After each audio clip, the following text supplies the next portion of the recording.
and welcome to CAS TV. I'm Davinia Tomlinson, reporting from the CAS EMBA Lounge. Today we're going to talk about organisational design. So what do managers need to know about this subject? A very short question with a variety of different outcomes. What this short film is intended to do is give you the necessary nuts and bolts so that when you are in that situation and your CEO is eyeing up the chap next door for promotion, you'll be able to swoop in and steal the show. What's that, I hear you ask? Yes, don't worry, even if your organisation has a matrix design. Now I'll walk you through some areas that you really ought to consider. The first scenario is vertical efficiency-based systems. These are fantastic, but naturally also have their downsides. They allow a high degree of accuracy and efficiency in response to systems which require tight controls and processes. Let's look at our first scenario. The place is John Roth Royal Infirmary. The setting, theatre during a life-saving operation. See how effectively the team work together. BP 12080, Pulse OX 100. Scalpel! Which one? I bought two new ones.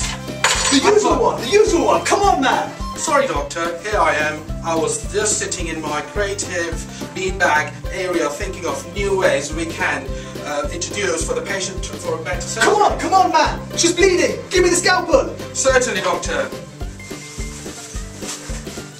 Oh no! I cut an artery! Suction man! Suction man! Oh well, I thought I would try the hanger spirit. This is chaos! We're in a hospital, not some Silicon Valley hippie commune. What we need is structure, order, hierarchy. We need people to know what they're doing at all times and to be completely reliable. We need doctors giving direction and nurses following them, sometimes even preempting them. Everyone needs to know what they're doing within a tight and organised framework. A man's life is on the line. Now, let's try it again, but within a vertical and mechanised framework this time. Pressure 12080, pulses 100%. Scalpel! Scalpel. I'm now going to make the insertion. On my mark, ready. Ready. Suction! I've got suction ready doctor. Ready. Ready. Now I'm going to cut the artery. Ready. Cut! Ready. Now let's finish quickly. Just a second doctor, just checking the vital signs. Blood pressure seems to be down. Okay, go for the stitches. Stitches. Ready. And so on and so on, and the operation is a raging success. Why? Because everyone knew what they were doing and there was little flexibility around it. They were not supposed to be developing a learning environment, nothing of the sort. No, what they needed was an efficient environment which would allow the natural hierarchy and authority to thrive. For the doctor to get his job done quickly and effectively with low margin for error and mistakes, because in such a specialised environment you need a superb degree of accuracy and scalability, which is of utmost importance. The downside of this, however, is that there's little flexibility for learning and developing. So if the team, or indeed a company, wanted to grow and evolve outside of this situation, then they might want to look at some of the techniques we'll describe in the next scenario, outside the theatre of course. Well done, Lord Mayor John Roth Royal Infirmary. Another life saved. You owe forward for that one. Let's quickly move on to a horizontal system and why we might use one. A horizontal system is what we would use in a learning environment. High change, fast pace, and in need of rapid response to what's going on outside. Again, this can be incredibly effective, but communication barriers need to be broken down quickly and processes need to be enabled fast with little intervention from top brass. Let's look at our next scenario. The place, John Roth Pharmaceuticals. The setting, a regular customer who provides much of the company's revenues needs some changes to a drug and fast following consumer feedback. If John Roth Pharmaceuticals can't get it done in time, then they'll go elsewhere, and there are plenty of competitors ready to snap up their business.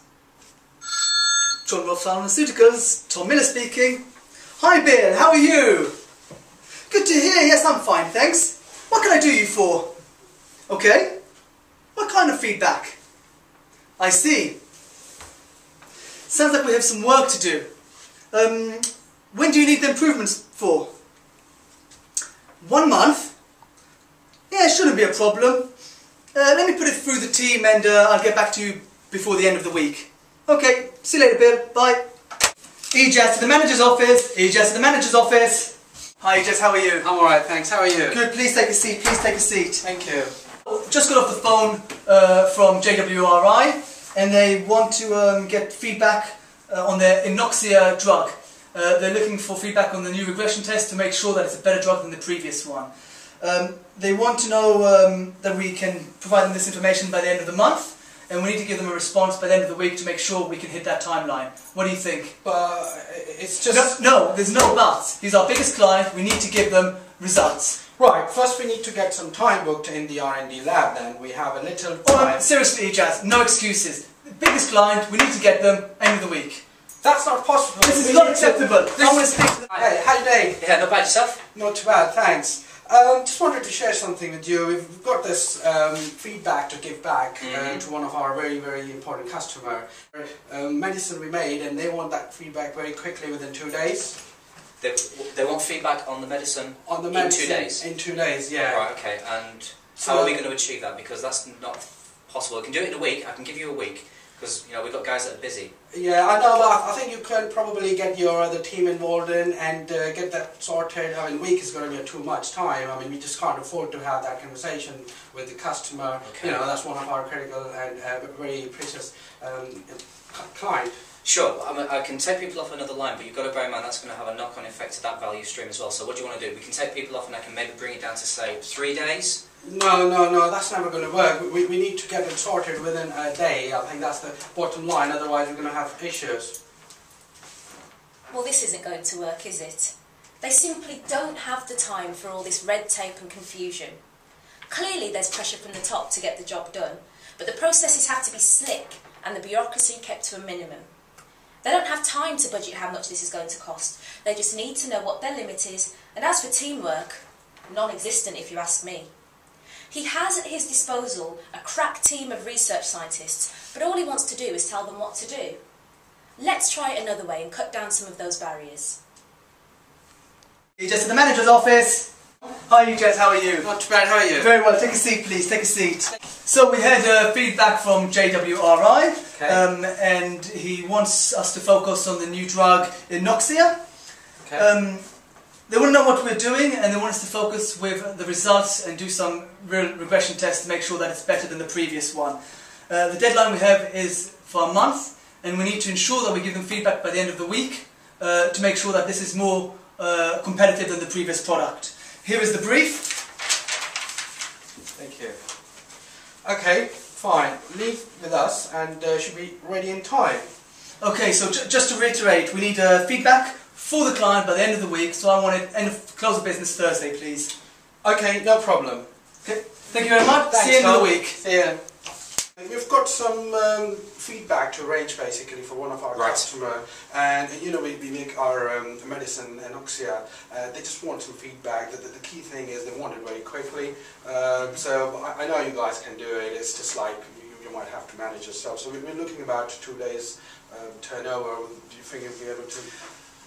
Yeah, let me think about that. Okay, so in order to do that, what I probably need is if I take Stu and Dav off product line B and bring them in, if you could just let them know that I'm going to do that, that would be great, and inform their management team. The other thing I was just thinking as well, we also might need some additional resource, but in order to deliver the message in the way that you probably want it delivered, I think what we might need to do is contact Gemini Imports and bring in Rishi. Remember Rishi? Yeah. That's a nice chap. If we bring him in, that might actually help us to achieve the timelines. That's perfectly fine, James. Whatever you need from me, just I'm available fully. Just drop me in a line and I'll send them across and make sure you get all the resources. You can see quite clearly some of the benefits of this approach. The flexibility, the fluidity of staff across different teams, the free exchange of ideas, and also the empowerment of staff in terms of making their own decisions. You can also see quite clearly a willingness to collaborate when there's a shortage of skills and spread some of the risk and the decision-making responsibility. Conversely, in such a flat structure, you can also see that it restricts access to employee promotion. We also touched on potential outsourcing in this scene, and we have to consider quite carefully the impact on existing employee morale as a result of introducing such a concept. In this scenario, we're going to look at matrix systems and why you would use them. These are mainly used in companies where you need to focus on both the function and the product simultaneously. The matrix system focuses strongly on horizontal linkages with vertical elements. Both work simultaneously if you need to share resources across different streams of information or production, and the external environment must also require the company to show high levels of specific knowledge whilst at the same time being responsive to change, regardless of department. Here is an example of how it would work. Let's move over to the poor old science teacher and the head of science at John Roth Comprehensive, incidentally the same school where most of the workforce for John Roth Royal Infirmary and John Roth Pharmaceuticals hail from. Uncanny. I'm having a few problems preparing the lesson for this coming term. I'm trying to work out what the best way to do it, considering we've had really excellent exam results, and the feedback from the students was saying that the lessons were delivered excellently last year. Well, based on the feedback and the exam results last year, we should keep things consistent.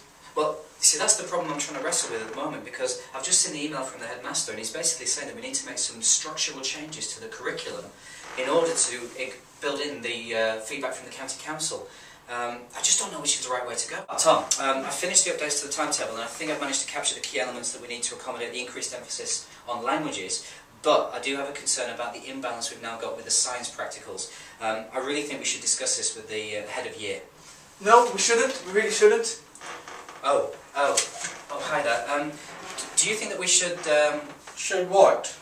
Well, Tom and I were just discussing our thoughts on how to accommodate the new requirements from the county council and the curriculum with regard to languages, but we're just trying to get the right balance between that and science. Impossible. We're already struggling with the time, that there's not enough time for the languages, Right. so that's not going to be happening. No, we can't. We had good results. We can't take resources away and put on languages. Well, something needs to be done to accommodate all these changes, because we need to speak with the head of languages as well to accommodate these. Well, we'll have to find a compromise between all of us. And the discussion continues. They'll agree eventually. In this scenario, there was a high expectancy for change coupled with delivery of highly specific products or knowledge, in this case the level of teaching given to the students. We can clearly see that overall the headmaster controlled the show, and then there were two clear authorities at work in the shape of the head of year and head of science.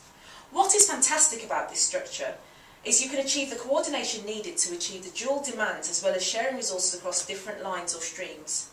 You can also make frequent changes and tackle complex decisions in an unstable environment, and it works really well where there are multiple products, or in this case subjects.